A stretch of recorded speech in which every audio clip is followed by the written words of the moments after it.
Today was day 2 of the 75th World Health Assembly, the World Health Organization's decision-making body. It contains 194 member states.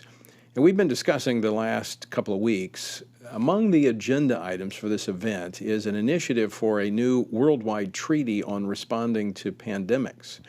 Now, after how the WHO handled COVID, you might think any new initiatives would include some introspection about previous mistakes and areas for improvement.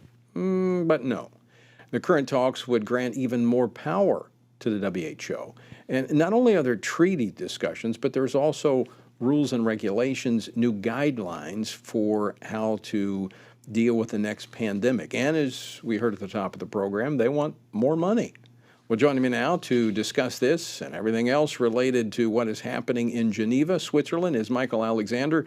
He is the co-chair of the Law and Activism Committee of the World Council for Health, and he's a constitutional litigator at the Justice Center for Constitutional Freedoms. Michael, welcome back to the program.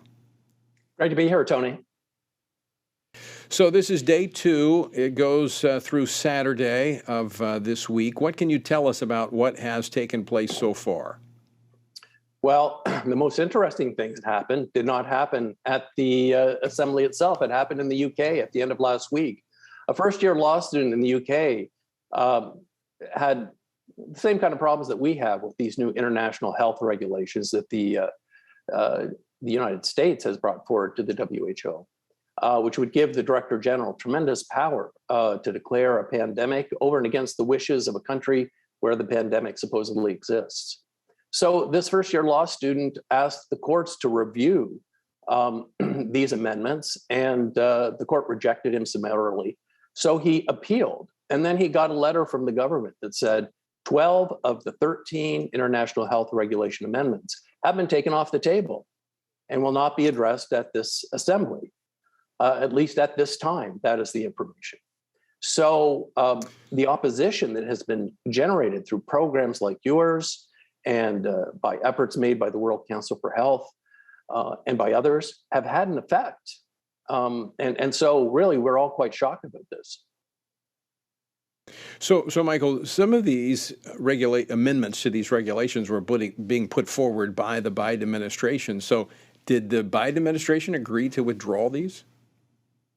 Well, there's a working group within the WHO. It's made up of member states. How many? I'm not sure. I mean, this is part of the problem that we have with the WHO. I mean, it's not transparent. And so they set up these intergovernmental groups, and we don't know who's on it and who's saying what. There are rumors that Russia was against the regulations, the amendments to the regulations, the rumors that Brazil, but we really don't know internally what the debate was. But we know that there was so much opposition within the working group itself that the matter couldn't go forward. So the United States clearly didn't play a role in that. So now Biden is really helpless, and the Department of Health and Human Services, which brought the amendments forward, is helpless, because if the working group doesn't want to present it to the Assembly, then it won't be presented.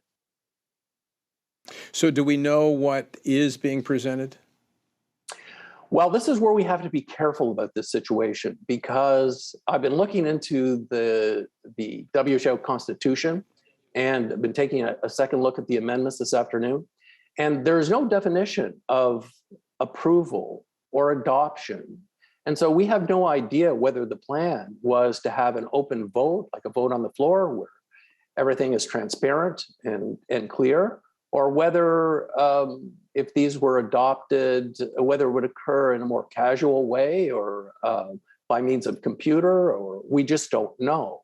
So we don't know how the approval process works, which is very puzzling. So we have to keep an eye on this, because maybe the 12 amendments are off the table right now, but they'll come back on in a day or two, and they'll be approved in some way that is not transparent to us. So we have good news for the moment. We have to keep an eye on what's happening there.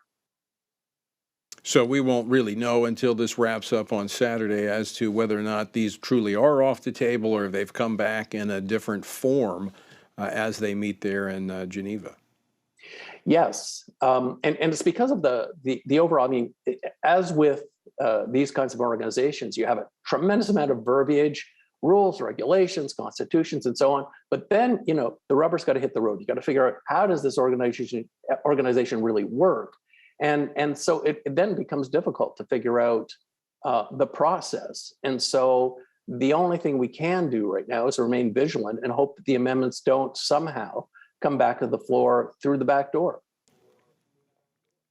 Now, Michael, I have to ask the question that I'm sure a lot of our viewers and listeners are thinking.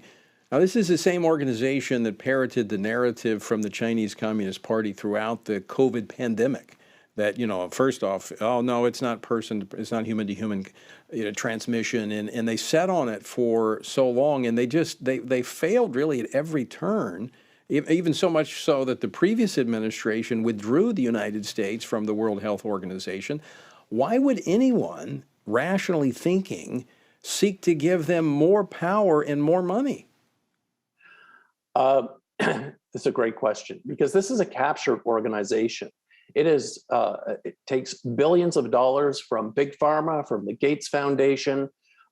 This is not an independent, neutral, bureaucratic organization. It is a captured organization. And the Director General, Tedros, he was a former warlord in Ethiopia. He's a Marxist. And he got to the position of Director General with the lobbying of the Chinese. He is China's man on the World Health Organization. So when Trump made the decision to pull out of the WHO, which of course was very controversial, I think he was doing the right thing, because this is not an organization that is looking to the common good of its members, and certainly not looking to the good of North America, including Canada and the US.